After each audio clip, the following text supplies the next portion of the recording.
ما شاء الله. مش فاهم حاجة برضو، مش فاهم اي حاجة خالص. كان لازم يعني اتنيل اقدم على الامتحان بتاع الايلتس وانا مش جاهز. بس انا الانجليش بتاعي كويس، حاجة كده بين ال A1 وال A2 يعني، كويس المفروض. وبعدين اللي انا بسمعه الاكسنت البريتش دي مش فاهم منها حاجة خالص. هي مش البريتش اكسنت دي، هي ووتر وخلاص ولا ايه؟ بعدين خدت كورس مع امبراطور الانجليش، دورة تحضير الايلتس في 5 ايام. يمكن كنت محتاج يومين كمان. مش فاهم حاجة خالص من اللي بسمعه ولا بقراه ولا بكتبه ولا هعرف اتكلم.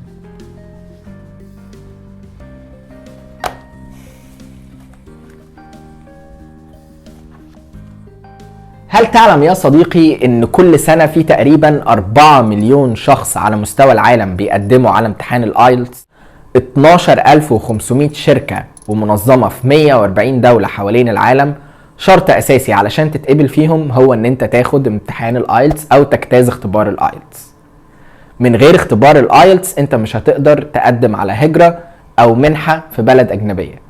وفي اوقات كتير بلاد ممكن تبقى عايز تشتغل فيها هتطلب منك ان انت تاخد امتحان الايلتس. ايه هو امتحان الايلتس وليه ناس كتير بتشوف ان هو صعب؟ وهل الانجليش بتاعك لازم يبقى بيرفكت علشان تعديه؟ وتاخد وقت قد ايه في فترة التحضير للامتحان؟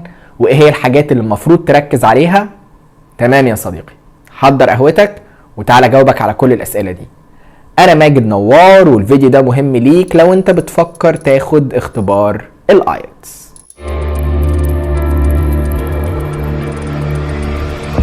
مبدئيا وكالعادة يا صديقي خلينا نقسم الفيديو لمجموعة من الأسئلة. السؤال الأول، إيه هو امتحان الآيلتس؟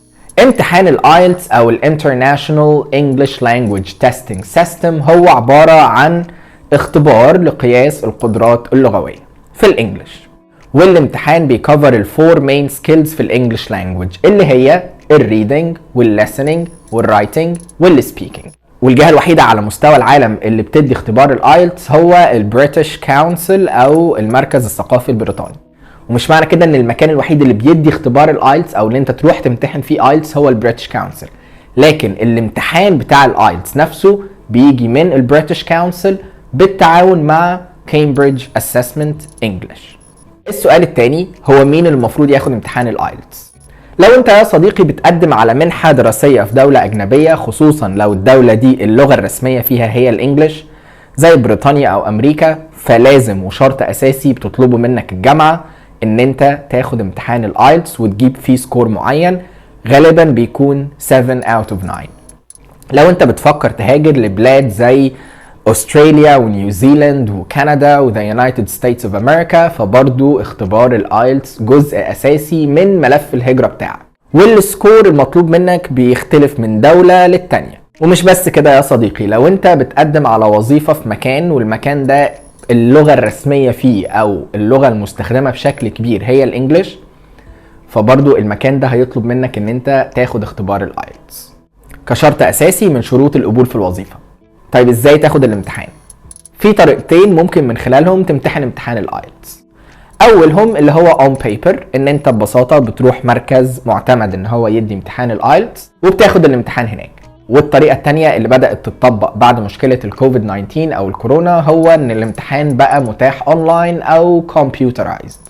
كان معلومة سريعة كده عن الامتحان تقريبا مدته بتكون 3 ساعات الا ربع، ساعتين و45 دقيقة، وزي ما قلنا بيركز على المين سكيلز في الانجليش لانجويج اللي هي بالترتيب الليسننج وبعدين الريدنج وبعدين الرايتنج، واخر جزء في الامتحان هو السبيكنج. بتمتحن الليسننج والريدنج والرايتنج مع بعض في يوم واحد من غير اي بريك، وبيتحدد لك يوم تاني لامتحان السبيكنج. قبل بقى ما نبدأ نتكلم على ازاي تحضر لامتحان الايلتس وايه الحاجات اللي المفروض تعملها، في كام حاجة كده لازم تكون عارفهم كويس قبل ما تقدم على الامتحان. اهمهم يا صديقي ان الهدف من فترة التحضير مش انك تتعلم حاجة جديدة، لكن انك تحل اكبر عدد ممكن من الامتحانات. ودي المشكلة اللي بيقع فيها اغلب الناس، ان هو بيدخل فترة التحضير عايز يتعلم انجليش، لكن الهدف الرئيسي هو ان انت تحاول على قد ما تقدر تبراكتس امتحانات قبل ما انت تبدأ تقدم على الامتحان بتاعك. تاني حاجة، يفضل ان انت مستواك في الانجليش يكون بين ال B1 plus وال B2 وال B2 plus.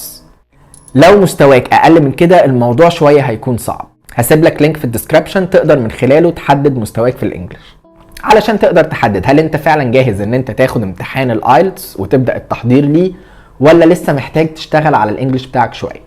ازاي تشتغل على الانجليش بتاعك؟ عملنا فيديو قبل كده اتكلمنا فيه عن البلان اللي انت تقدر تطبقها علشان تحسن مهارات الانجليش بتاعتك. هسيب لك اللينك في الديسكريبشن او ممكن تضغط هنا.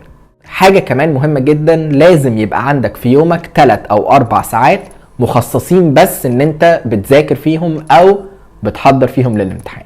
مهم جدا كمان ان انت تعرف الفورمات بتاعة الامتحان او شكله بيكون عامل ازاي قبل ما تقدم على الامتحان. ايه هي بقى الفورمات بتاعة الامتحان؟ زي ما قلنا الامتحان متقسم ل 4 sections. اول section هو section الليسننج او الاستماع، وبعد كده عندنا section الريدنج، وبعد كده عندنا الرايتنج، وبعد كده عندنا السبيكنج.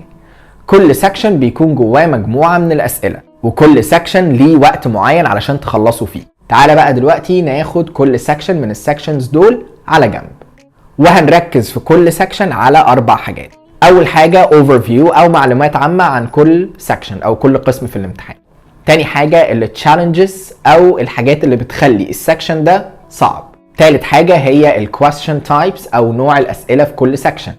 رابع حاجة واهم حاجة هي التيبس او انت ازاي تقدر تجيب اعلى سكور ممكن في كل section. تمام؟ نبدأ بالسكشن الاولاني الليسننج او الاستماع. ومن وجهة نظري يا صديقي ان سكشن الليسننج يعتبر الاسهل في اختبار الايلتس. ليه؟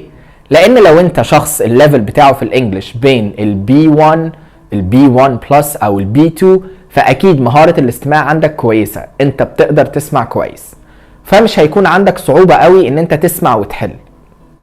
الاوفرفيو بتاع الليسننج الاختبار مدته نص ساعة، متقسم ل 4 sections او listening 1 listening 2 listening 3 listening 4.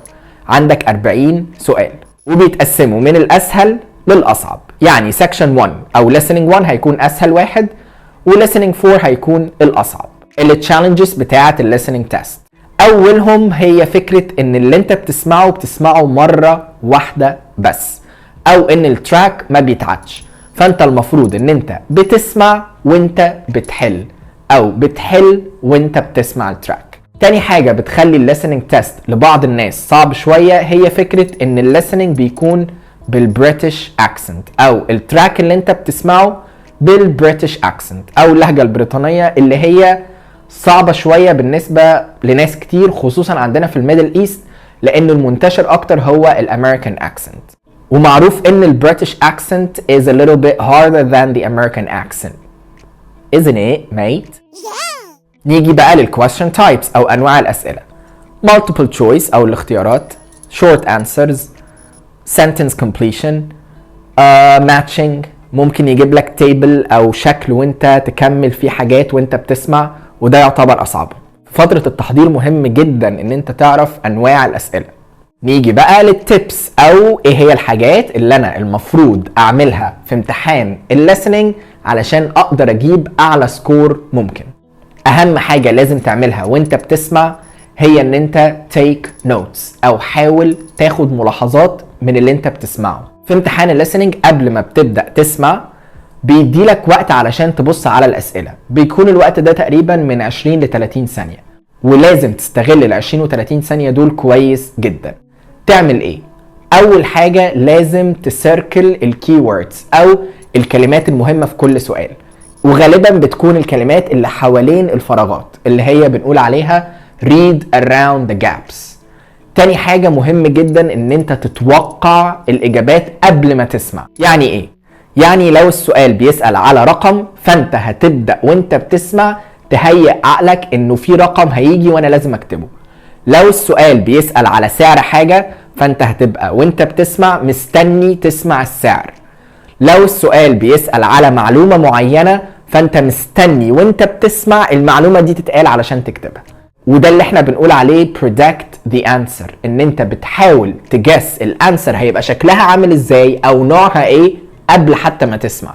وانت بتسمع مهم جدا ان انت تخلي بالك من حاجة اسمها changing info. يعني ممكن مثلا السؤال يبقى بيسألك على رقم تليفون، تمام؟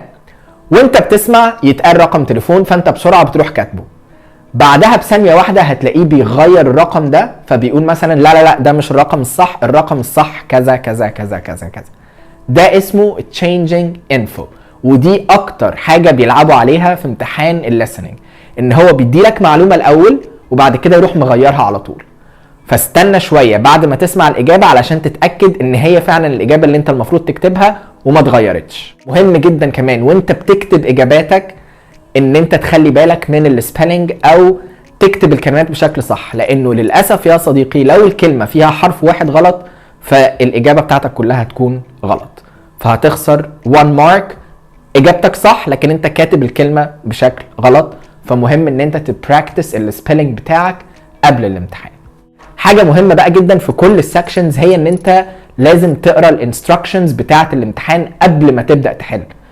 فممكن في الليسننج يقول لك write no more than 2 words to answer the questions. يعني انت بحد اقصى هتكتب كلمتين، فانت لو كتبت 3 كلمات اجابتك غلط. Don't skip questions. لو حسيت ان انت الاجابة فاتتك او معرفتش تلقط الاجابة من التراك اللي انت بتسمعه، اكتب اي حاجة ممكن تطلع صح بدل ما تسيبها فاضية. نيجي لتاني سكشن الريدنج، ومن وجهة نظري يا صديقي ان سكشن الريدنج هو الاصعب في امتحان الايلتس. ليه؟ علشان نعرف ليه فهنتكلم عن الاوفر فيو بتاع الريدنج تيست. اولا انت عندك 3 passages او 3 قطع قراءة. مدة الامتحان بتاع الريدنج ساعة. عندك 40 سؤال متقسمين على ال 3 passages او 3 قطع اللي انت هتقراها. طيب ايه بقى التشالنجز او ايه اللي خلاك تقول ان امتحان الريدنج هو الاصعب؟ اكبر تشالنج في امتحان الريدنج هو التايم. الوقت قليل جدا على ان انت تحل 40 سؤال ريدنج، بالذات الريدنج بتاع الايلتس، لان القراءة بتاعت الايلتس او اختبارات القراءة بتاعت الايلتس القطع نفسها او الباسجز اللي انت المفروض بتحل عليها الاسئلة بتكون صعبة جدا. وسبب صعوبتها هو فكرة ان هي مليانة كلمات ممكن تبقى جديدة عليك، وده هياخدنا للكويستشن تايبس. في امتحان الريدنج في نوعين من الاسئلة، اسئلة بنسميها in order questions. يعني ايه؟ لو السؤال رقم 1 فالاجابة هتلاقيها في اول القطعة، السؤال الثاني الاجابة بتاعته بعد رقم 1، السؤال الثالث الاجابة بتاعته بعد رقم 2، وهكذا. يعني الاسئلة جاية بترتيب القطعة. والنوع الثاني من الاسئله اللي هو اصعب بكتير، الكويستشنز اللي ما بتجيش بالترتيب. يعني ممكن سؤال رقم 1 تلاقي اجابته في اخر الباسج، سؤال رقم 2 تلاقي اجابته فوق، سؤال رقم 8 هتلاقي اجابته في النص. فعلشان كده الكويستشن تايبس بتاعت الريدنج اصعب من الكويستشن تايبس بتاعت الليسننج. اتكلمنا عن الاوفر فيو والتشالنجز والكويستشن تايبس. طيب ايه بقى التيبس اللي انا المفروض استخدمها علشان اعرف اعدي امتحان الريدنج او اجيب فيه اعلى سكور ممكن؟ اول رول يا صديقي في امتحان القراءة ان انت ما تقراش. ازاي؟ يعني ما تمسكش الباسج وتبدأ تقراها، لان انت لو عملت كده هتلاقي ان الساعة عدت منك، انت ما فهمتش حاجة من اللي انت قريته وما حلتش الاسئلة. ودي الغلطة اللي بيقع فيها معظم الناس في امتحان الريدنج، ان انت بس تقرا، عمال تقرا، انت مش فاهم حاجة، الوقت عدى ما حلتش اي حاجة وعندك 40 سؤال. طيب المفروض اعمل ايه؟ هتمشي باستراتيجي او ميثود اسمها skim وscan for the keywords. يعني ايه؟ يعني انت هتشوف الباسج كأنك ما شفتهاش، هتروح على الاسئلة وتبدأ تشوف اسهل نوع اسئلة تبدأ بيه، وده دايما هيبقى الاسئلة اللي جاية بالاوردر اللي هم multiple choice, short answer, completion. الاسئلة دي كلها بتيجي بفكرة الترتيب، فهتختار نوع الاسئلة اللي انت تبدأ بيه. اختار السؤال اللي فيه keyword او كلمة سهل ان انت لما ترجع للقطعة تلاقيها. اختار الاسئلة اللي فيها names او proper nouns علشان سهل ان انت تلاقيها في القطعة، بما ان الكلمات دي اكيد مكتوبة capital letters، زي مثلا اسامي الناس، زي اسامي البلاد، اسامي المدن، اسامي الشركات. اختار الاسئلة اللي فيها dates او تواريخ علشان لما ترجع للقطعة تلاقي التاريخ بسهولة فتبدأ تحدد الاجابة بتاعتك. طيب انا دلوقتي قريت السؤال وحددت الكي وورد، هرجع للباسج واحاول الاقي الكي وورد دي في الباسج. ده اسمه skimming. انا بسكيم بعناية through the passage علشان الاقي الكي وورد اللي انا بدور عليها. وفي اغلب الاوقات يا صديقي هتلاقي ان الكي وورد مش هي اللي في السؤال. وهنا بتيجي حاجة كمان بتصعب امتحان الريدنج، وهي استخدام السينونيم لانجويج او المرادفات. بمعنى ان انت ممكن الكي وورد اللي انت طلعتها من السؤال قلبت عليها القطعة مش لاقيها، لكن في كلمة تانية بنفس المعنى. علشان كده يا صديقي حاجة من الحاجات المهمة جدا وانت بتحضر لامتحان الريدنج في الايلتس الكلمات، او to be more specific الacademic vocabulary. كتاب ممتاز تقدر من خلاله ان انت تذاكر الكلمات اللي بتيجي في امتحان الايلتس اسمه Essential Words for IELTS، هسيب لك اللينك بتاعه في الديسكريبشن. حاجتين كمان مهمين لازم تتجاهلهم في امتحان الريدنج، هو ان انت ممكن فعلا بعد ما تقرا او بعد ما بدات تحل الاسئله انت فعلا مش عارف القطعه دي كانت بتتكلم عن ايه، بس انت حليت الاسئله بالطريقه اللي احنا قلنا عليها. وحاجه تانية انه برضو حتى لو انت مذاكر كلمات كويس من الكتاب اللي انا قلت لك عليه، فممكن واكيد هتلاقي كلمات انت ما تعرفهاش ignore them او حاول ان انت تتجاهلهم. نيجي لسكشن 3 الرايتنج. والرايتنج متقسم لجزئين، رايتنج تاسك 1 ورايتنج تاسك 2. نبدا بالرايتنج تاسك 1. الاوفر فيو عندك 20 دقيقه ولازم تكتب 150 كلمه. عن ايه؟ ده ياخدنا للكويستشن تايبس. حاجه من حاجتين، يا اما letter او ايميل، وتاني حاجه هو describing a graph. طب ايه هي بقى التشالنجز بتاعت رايتنج تاسك 1؟ اكبر تشالنج هو فكره الوقت. 20 دقيقه مش كتير علشان تكتب 150 كلمه. تاني حاجه الفكره الاساسيه في الرايتنج تاسك 1 هي ان انت توصف حاجه موجوده قدامك. خلينا بعيد عن اللتر والايميلز كتابتهم سهله جدا، لكن هنتكلم او هنفوكس على الجراف. هيجيب لك شكل من الاشكال دي زي مثلا الباي تشارت، الانفوجراف، البار تشارت، اي رسم بياني، ماب. والمطلوب منك ان انت توصف الحاجات الموجوده في الشكل اللي قدامك من غير ما تقول رايك في اي حاجه، انت مجرد بتوصف. والمعيار الاساسي اللي بناء عليه بيتقيم الرايتنج تاسك بتاعتك الاولانيه هي ان الاكزامينر او الشخص اللي بيصحح الامتحان بتاعك ما يبقاش محتاج يرجع للشكل علشان يفهم اللي انت كاتبه. فانت ببساطه بتحاول تلخص له اللي انت شايفه في شكل كتابه. ايه هي بقى التبس اللي المفروض تطبقها في رايتنج تاسك 1 علشان تقدر توصف الشكل اللي قدامك؟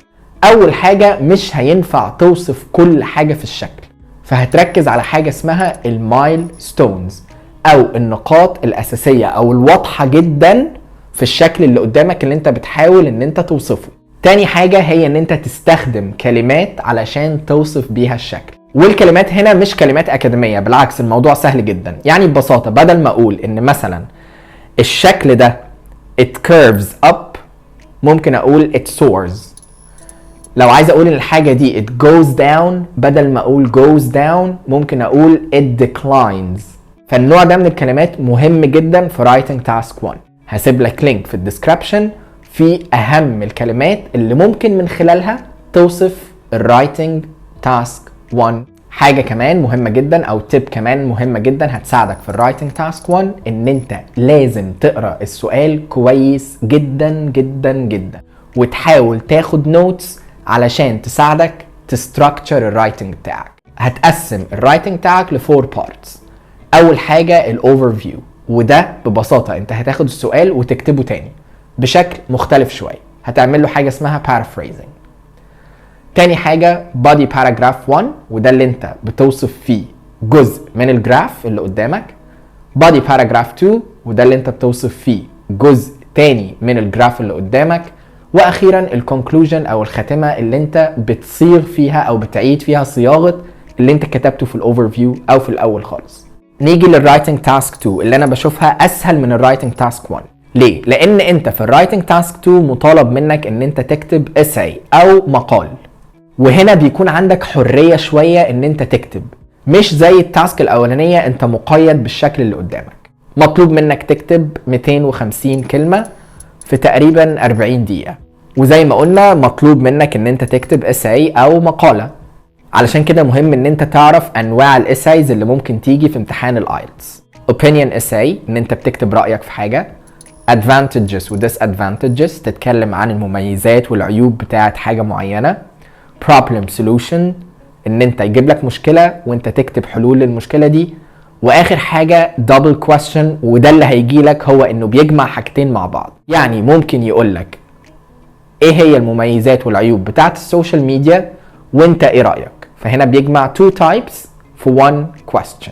على عكس الرايتنج تاسك 1 الكلمات اللي انت هتستخدمها هنا لازم تبقى كلمات اكاديمية او academic words، فعلشان كده هنرجع للكتاب اللي احنا قلنا عليه essential words for IELTS، وهحاول على قد ما اقدر اعرف لو انا بدي الاوبينيون بتاعي فايه الكلمات اللي ممكن استخدمها، لو بتكلم عن advantages و disadvantages فايه الكلمات اللي انا ممكن استخدمها، لو بتكلم عن خلينا نقول بقارن حاجتين ببعض فايه الكلمات اللي انا ممكن استخدمها. هسيب لك برضو لينك في الديسكريبشن يساعدك في الكلمات اللي انت ممكن تستخدمها في تاسك 2. اهم حاجة تعملها وانت بتحضر لامتحان الرايتنج بتاع الايلتس هو ان انت تقرا موديل انسرز على قد ما تقدر. نيجي بقى لاخر سكشن نمبر 4 او السبيكينج، المحادثة. امتحان المحادثة بيكون من 15 ل 20 دقيقة وبيكون عندك 3 tasks part 1 part 2 part 3. part 1 حاجة اسمها interview question، وده ببساطة الاكزامينر بيبقى قاعد قدامك وبيسألك ان انت تقدم نفسك، وبعد كده بيسألك حاجة personalized شوية، يعني ممكن يسألك على عيلتك، ممكن يسألك عن دراستك، ممكن يسألك عن شغلك، وده اكيد هو اسهل part او اسهل جزء من امتحان السبيكينج. تاني نوع من انواع الاسئله في امتحان السبيكينج هو الكيو كاردز او السبيكينج كاردز، بمعنى بيدي لك الاكزامينر ورقه صغيره كده او كارد مكتوب فيه مجموعه اسئله، وبيدي لك وقت معين ان انت تفكر او ترتب افكارك قبل ما تبدا تتكلم، ودي بتبقى individual task او individual speaking task. يعني ايه؟ يعني انت هتتكلم لوحدك، هو مش هيتفاعل معاك، مش هيسالك اسئله وانت تجاوب، هو هيديلك الكارد وعندك دقيقتين حضر فيهم انت هتقول ايه، وبعد كده بتبدأ تتكلم لغاية ما هو يطلب منك ان انت توقف. واهم حاجة تعملها لما تاخد الكارد انك ما تكتبش كل حاجة انت هتقولها، لان ده مستحيل. هتكتب بس key points او bullet points كده معينة تساعدك ان انت تستراكتشر السبيكينج بتاعك. مهم جدا وانت بتتكلم ان صوتك يبقى واضح، مهم ان الانتونيشن بتاعك ما يبقاش واحد، تبدأ تعلي في صوتك شوية وتوطي في صوتك، مهم ان انت تدي examples علشان تسبورت الانسر بتاعتك. يعني لو السؤال بيتكلم عن او الكارد اللي هو اديهولك بيتكلم عن السوشيال ميديا مميزاتها وعيوبها، فانت هتبتدي تقول له المميزات بتاعتها من وجهة نظرك والعيوب وتديله examples، وهنا لازم تألف. Here is a sample for part 2. I believe that social media has a great impact on our lives. It has made our communication with people a lot easier. It gave us the chance to reach out to people around the world. People can run business on social media right now and they can make money easily. While on the other side, I believe that one of the downsides or the negative sides of social media is addiction. A lot of people have become addicted to social media. They spend too much screen time on their phone. Another thing is sometimes the inappropriate content. I also think that sometimes social media put the spotlight on people who are not really worthy of being famous. ثالث part هو الأصعب شوية وهو discussion questions، وده معناه ان هو هيسألك أسئلة related للتاسك اللي قبل كده وانت تجاوب، فالموضوع هيبقى two ways، هو يسأل وانت تجاوب، هو يسأل وانت تجاوب. طيب ايه هي اهم حاجات لازم تعملها علشان تعدي الجزء بتاع السبيكينج ده وتجيب فيه سكور كويس؟ Don't memorize answers. يعني ايه؟ يعني في ناس بتقولك انه التوبيك ده شائع جدا في امتحان الايلتس فحاول ان انت تحفظه. ما تعملش كده. اولا وقت الامتحان هتلاقي ان انت نسيت كل حاجة. ثانيا الاكزامينر هيعرف ان انت بتحاول تفتكر اللي انت حفظته. ثالثا الموضوع هياخد منك وقت كبير جدا علشان تجمع افكارك بسبب الاسترس اللي انت فيه، فخلي الموضوع ناتشرال او تلقائي من غير ما تحاول تفتكر اجابات معينة.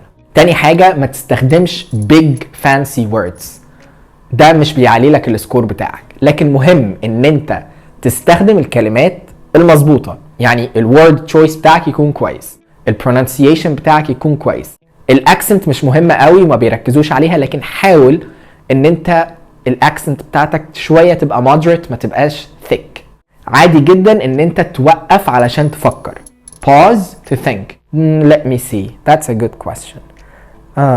That's a really good question. I need a minute to think about this. عادي ان انت تسأل الاكزامينر لو انت مش فاهم السؤال، او لو انت فاهمه وبتستعبط وعايز وقت ان انت تفكر. practice قبل الامتحان على قد ما تقدر، واسمع لسبيكينج تيستس كتير. بلاش تستخدم slang words. حاول تتكلم بفورمال لانجوج او لغة رسمية، لان انت في امتحان والشخص اللي قدامك مش صاحبك، هو اكزامينر. اخر حاجة وحاجة مهمة جدا هي stick to the topic. في ناس او معظم الناس لما بيبتدي يتكلم بيروح مع الفلو بتاع السبيكينج وبيبتدي يبعد عن الموضوع الاساسي، او بيبتدي يبعد عن الاجابة بتاعت السؤال اللي الاكزامينر مستنيها. فحاول تستيك تو ذا توبيك وتديله الانسر اللي هو عايزها بشكل كلير وواضح. وفي النهاية يا صديقي مهم جدا زي ما قلنا ان انت تدي الموضوع وقت كبير في التحضير، ومهم ان انت تبراكتس اكبر عدد ممكن من الامتحانات. هحط لك برضو في الديسكريبشن لينك لامتحانات ايلتس حقيقية من كامبريدج، ممكن تستخدمها في ان انت تبراكتس او تحضر. وهفكرك تاني ان الامتحان الهدف منه مش ان انت تتعلم، لكن الهدف منه ان انت تجيب سكور علشان يساعدك في التاسك او في التارجت اللي انت حاطه، سواء كان هجرة او منحة او ان انت عايز تشتغل. ما تضيعش وقت كتير قوي في ان انت تدور على تيبس، ابدأ حل امتحانات. حاجة اخيرة وانت بتبراكتس ما تركزش قوي مع الوقت، gradually ابدأ ركز مع الوقت. يعني في الاول عادي حل الامتحان في 3-4 ساعات مفيش مشكلة، 5 ساعات وقت ما ياخد منك. مع الوقت لما هتبتدي تبراكتس الامتحان كتير وانواع الاسئلة، ابدأ خلي بالك من الوقت. لو محتاج بقى حد يساعدك ان انت تعمل كل الحاجات اللي احنا قلنا عليها دي وتعدي الاختبار بتاع الايلتس وتجيب السكور اللي انت عايزه، هحط لك لينك لكورس تحضير الايلتس اللي بنقدمه في انكافيه وسبيس، اعلان على الماشي كده. ولو في حاجة خاصة بالامتحان محتاج تسأل عنها اكتبها لنا في الكومنتس، وما تنساش تعمل لايك واشتراك في القناة وتفعل زر الجرس علشان توصلك كل حاجة اول باول. ايه رأيك في الفيديو؟ تمام؟ approved.